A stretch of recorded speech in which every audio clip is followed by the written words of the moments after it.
In the name of the Father, of the the Son, Father, of the the Son, Holy of the Holy Spirit. Spirit. Amen. Amen. Come, Holy Spirit, fill the heart of your faithful and enkindle in them the fire of your divine love. Send forth your Spirit, and they shall be created, and you shall renew the face of the earth. O God, who by the light of the Holy Spirit did instruct the hearts of the faithful, grant us by the same Holy Spirit to release what is right and just, always to rejoice in his consolation. Through Christ our Lord. Amen. Amen. Amen. A reading from the Holy Gospel according to Matthew. Praise Glory to you, to O you. Lord. Lord. Jesus said to his disciples, "You have heard that it was said, 'You shall love your neighbor and hate your enemy.' But I say to you, love your enemies and pray for those who persecute you, that you may be children of your heavenly Father. For he makes his sun rise on the bad and the good, and causes rain to fall on the just and the unjust. For if you love those who love you, what recompense will you have? Do not the tax collectors do the same?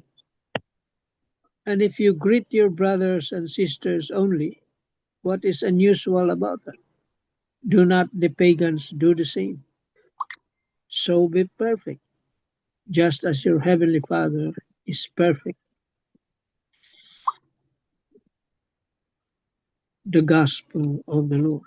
Praise the Lord. Praise to Praise you, to O you, Lord O Jesus Lord Christ. Jesus Christ. The key pointers for today's Gospel. Number 1, we will never be perfect while on earth.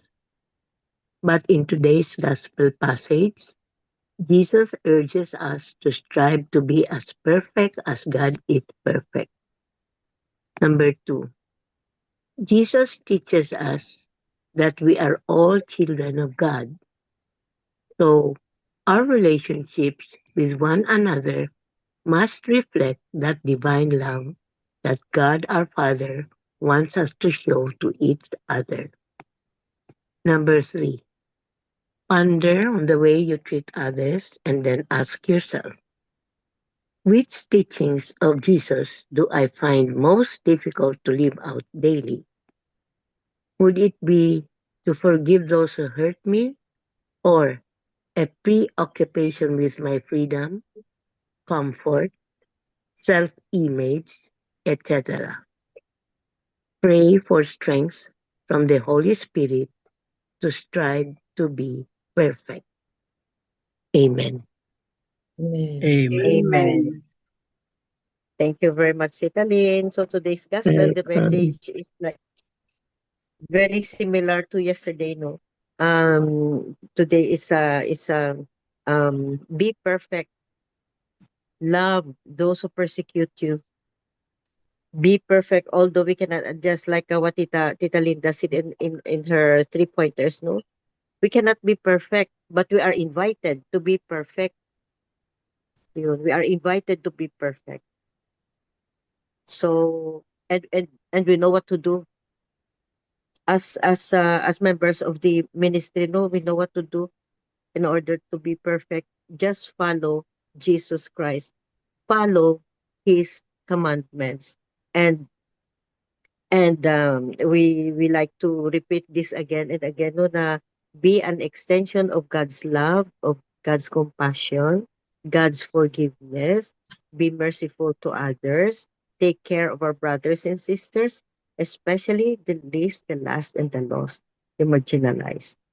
That's how, and also very important, to love those who persecute you, even those who are not lovable. Forgive those who have hurt you, and you think it's not possible. It's doable, just like what we have discussed yesterday. So it's a challenge. It's easier said than done, but it's doable. Just like one of the homilies I have watched, no, and I have listened, no, his favorite word is also doable. It's not easy, but it's doable. By the grace of God, We have to pray because it's God's blessing, it's God's grace that we will love those who persecute us. We forgive those who have hurt us. It's a grace from God. So we pray for this. Pray for this blessing. Pray for this grace. Amen. Amen. Tito Mans, Let me read this. In every gospel, in every word, there is always that word love. No? There is always love. And it says here, what is genuine love? Genuine love is a love that does not discriminate, a love that embraces everyone, even those who may seem unlovable in our eyes. This is the kind of love that reaches out without hesitation and accepts others despite their weaknesses and shortcomings. The beauty of loving even those who do not love us is that we show them what true love really is. Love that comes from Jesus himself, a love that is patient, merciful, and freely given. When we love even those who seem difficult to love, we do not only give them our unconditional love, we also teach them how to love.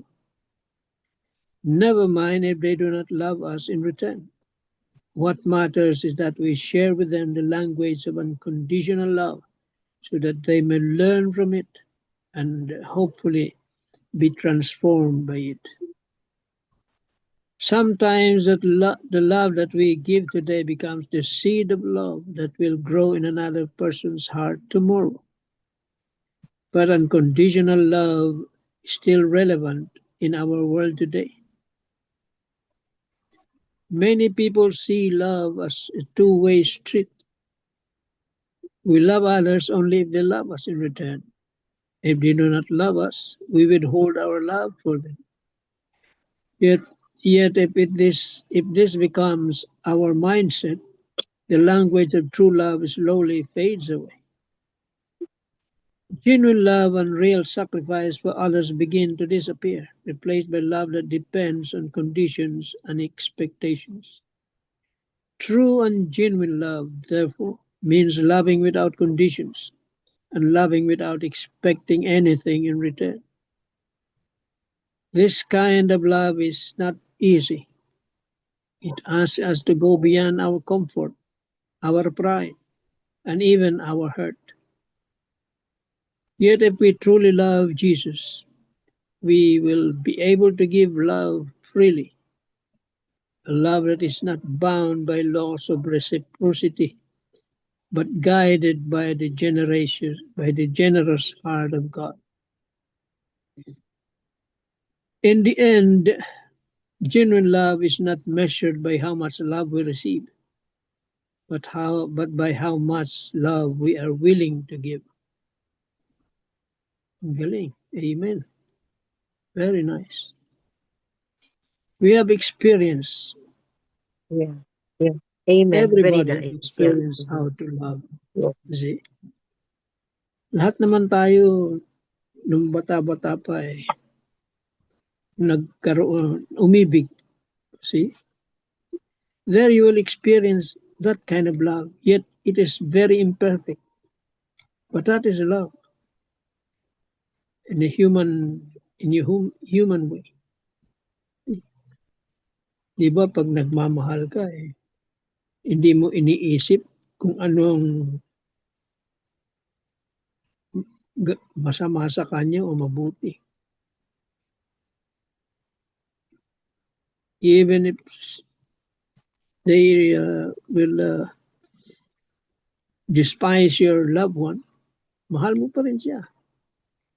Maski ayawan ng parents mo, mahal mo pa rin. Siguro na-experience natin lahat yan. That is the kind of love. Pero malayo, very imperfect. Perfect love can only be experienced in heaven. On earth, wala. malayo. Only in heaven.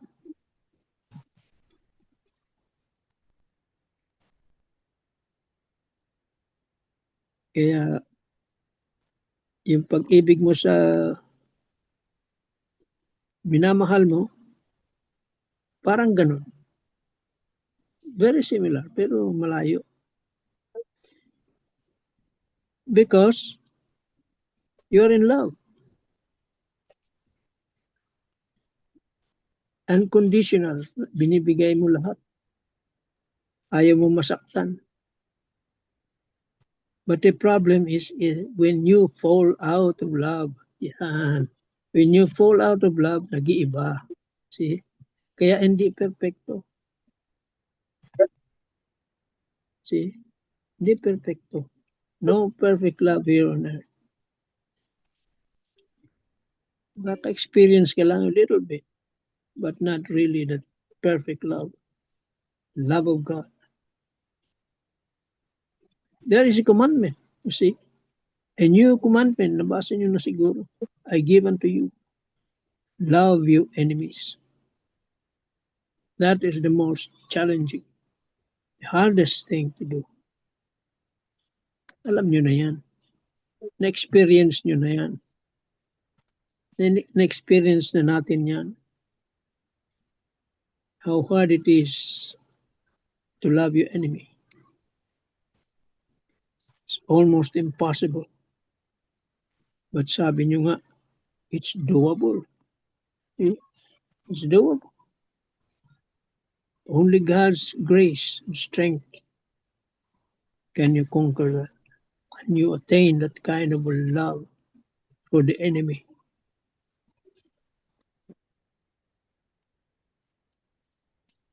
The saints struggled, but they were able to do it. That's why they became saints. Napagtagumpayan nila yun. Love the enemy. Maski pinapatay na sila love pa rin ang nasa bibig nila.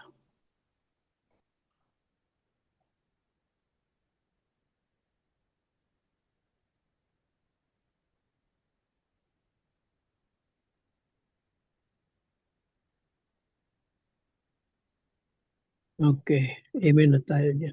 Amen. Amen. Amen. Amen. Yan. Challenging nga. Lahat tayo is naka-experience mag-in love. And we know that it's not easy. It's very easy to fall in love, especially if that person also loves you. But what if that person has hurt you? Yan. Are you willing, or will ito being in love is your will to be in love. Yan.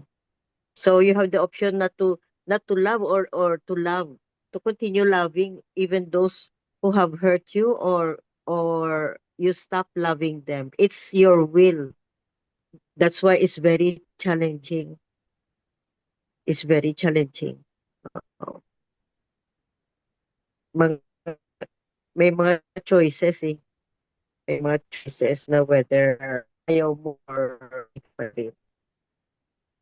and our favorite word is doable. Doable. It's not easy, but it's doable.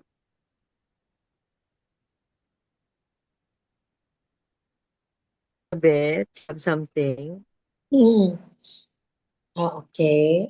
This is from the homily of Archbishop Abitoy, no?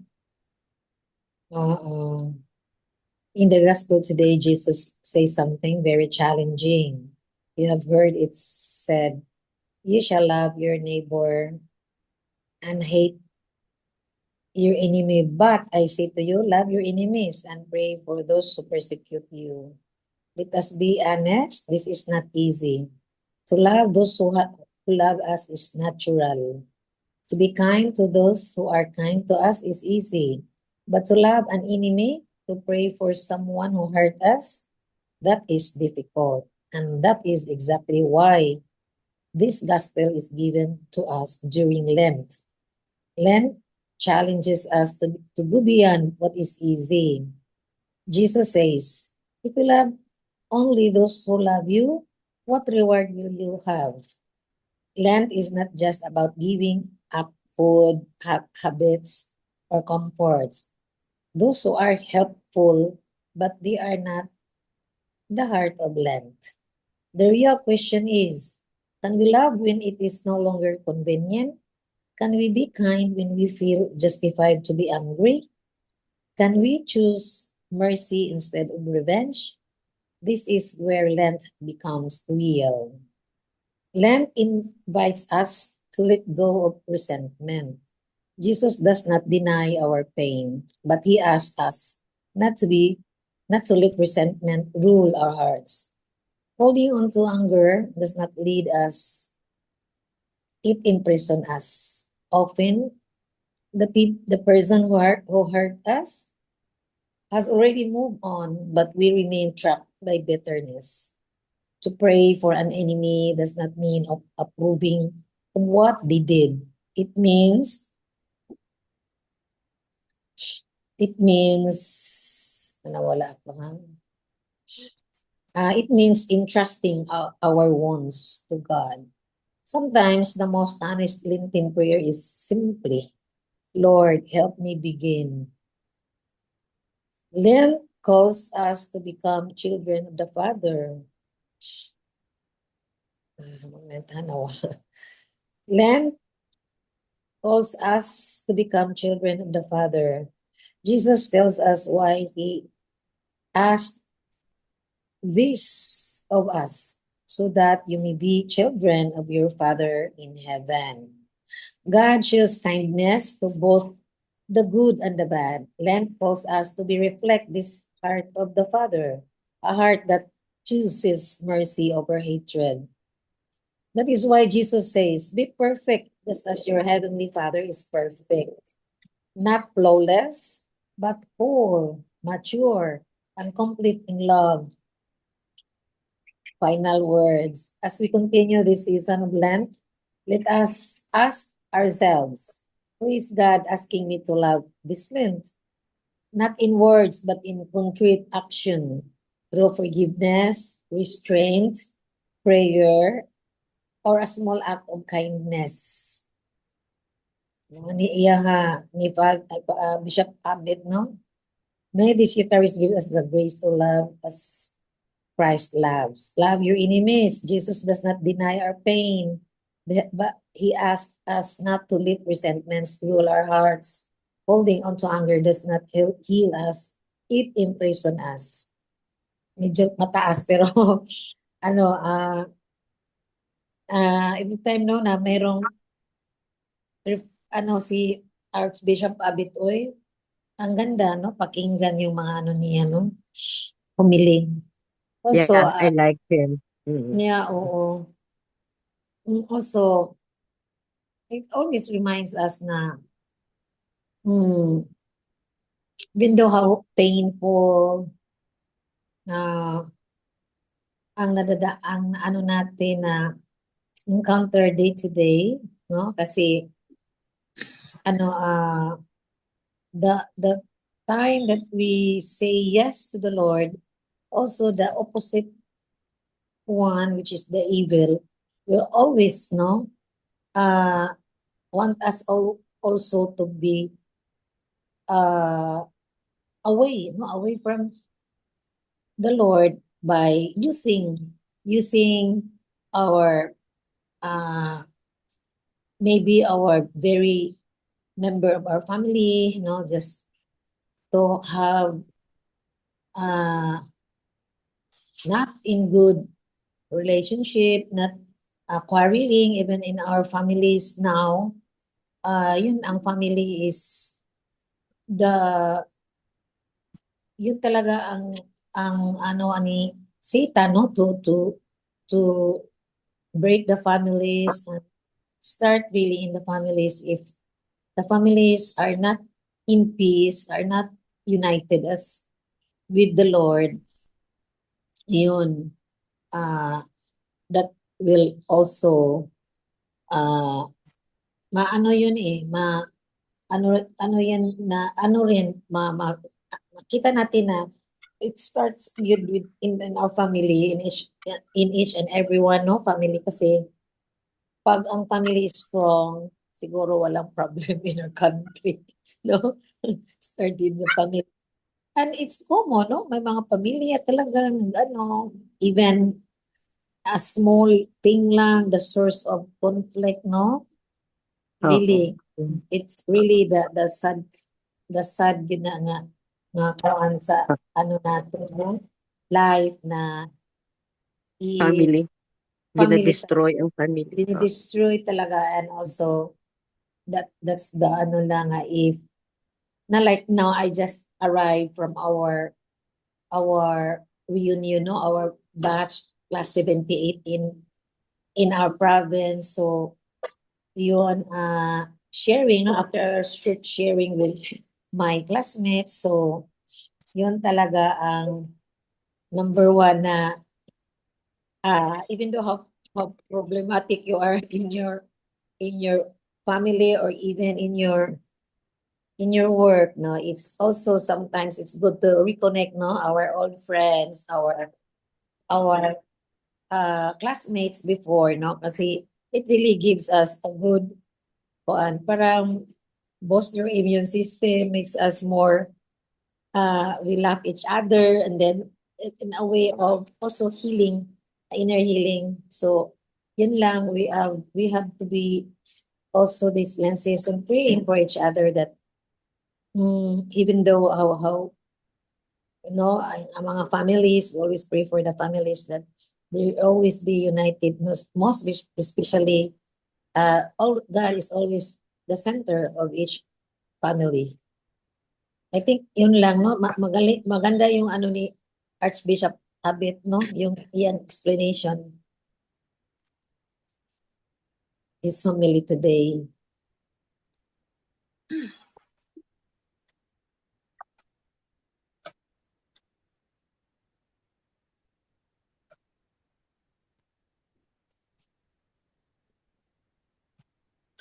That's all. Na-freeze. Na-freeze yata si June. Nahang siya. Oo, na-freeze siya. Na-freeze. Yan. Yan. Yan na. Na-freeze I'm ka, on and MJ. off. Yeah, I'm sorry. I'm on and off. Very bad connection. Ano ba? Yeah.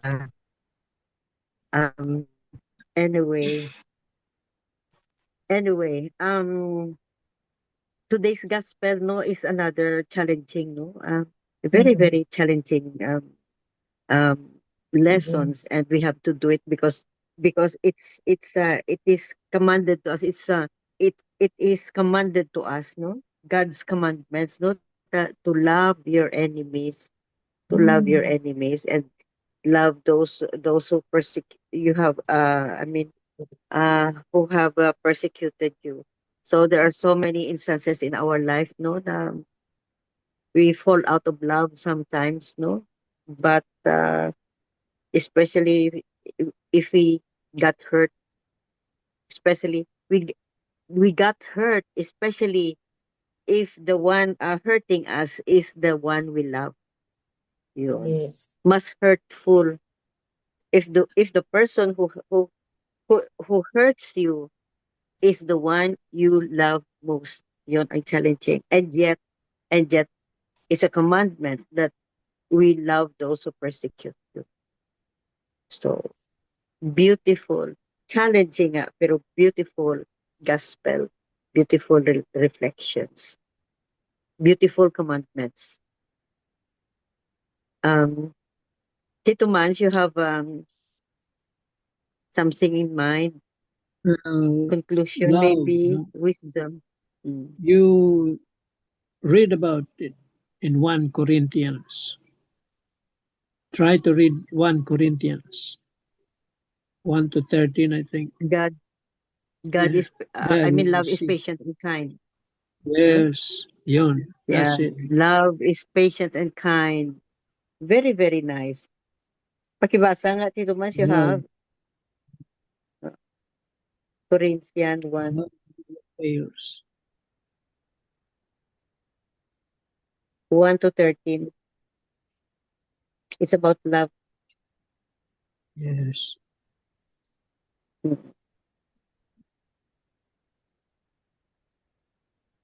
That's the only thing that will survive. Faith, hope, and love. And the greatest is love. Is love. You are in heaven. You don't need faith. You don't need hope. Only love. That's why love is the greatest. Mhm. It never fails. It Agape never love. fails. What the love of Jesus to us. Agape love. The highest Agape. form of love. A love that is willing to die for the other. Agape.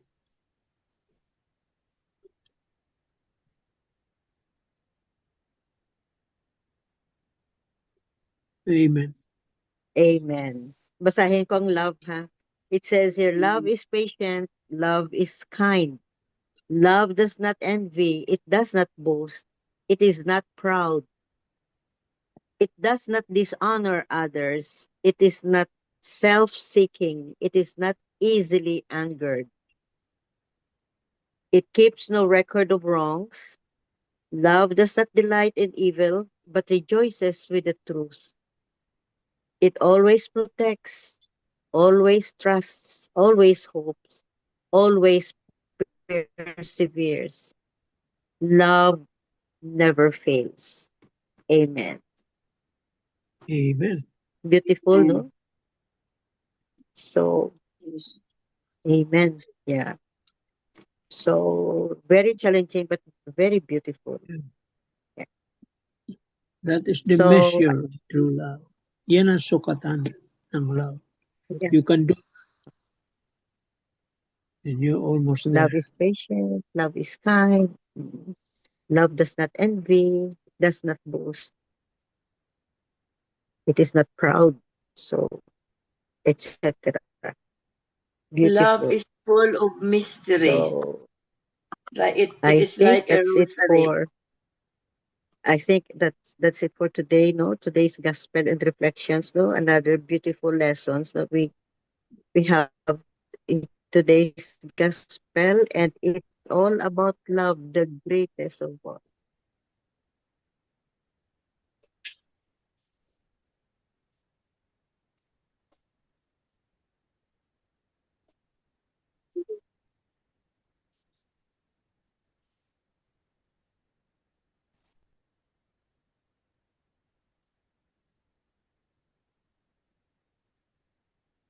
Anyway, thank you very much. I'm so sorry. Hindi ko kayo marinig. Putol-putol ang ano ko, internet connection ko. Amiga Beles. Frozen. Yes. Closing prayer. Lord, help us to use your love as a way to persevere in our Lenten intentions. We are weak, but we know with your help we can use these small sacrifices in every life to draw closer to you. Lord, bless and protect us from all evils. Amen. Amen. Amen. And all Glory be, together, please. Glory be to the Glory be to Be the to Father, the Father, Father, the and to the the Son, to Son, the Son, and the Son, Holy and to and the the Spirit, Holy Holy Spirit, Spirit, Spirit, as it was in the as was in the beginning, as it beginning, was is in now the and and ever is beginning, shall now, be is world now, without and end. and ever Amen. ever. shall be, Amen. Amen. world without end. Amen. In the name of the In the name Father, of of the the Father, Son, Father, and and of the the the Son, Holy and the Son, Holy and Spirit. the Holy Spirit. Spirit. Amen. Amen. Amen. Good Thank Thank you evening. you. all. Thank you very much. Amen. Good